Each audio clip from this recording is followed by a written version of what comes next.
Nan dikatakan simpai jo bawana, itulah inyo akad nikah.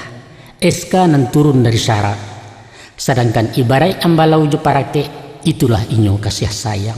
Mawaddah warahmah, jalan raya titian batu menuju rumah tangguh dan sakinah.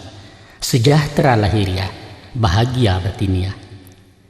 Pakatu para ahli, perkawinan tanpa kasih sayang adalah perkawinan yang hampa, damai, tapi gersang.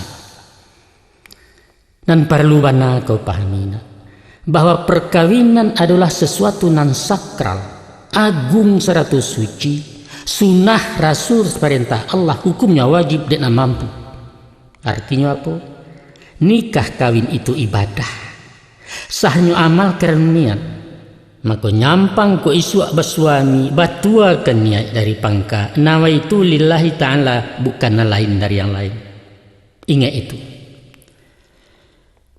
Menurut para psikolog, adapun perkawinan terbagi kepada 3 fase. Fase pertama bernama kawin perak, yaitu 25 tahun masuk bawa dihitung dari ijab kabul.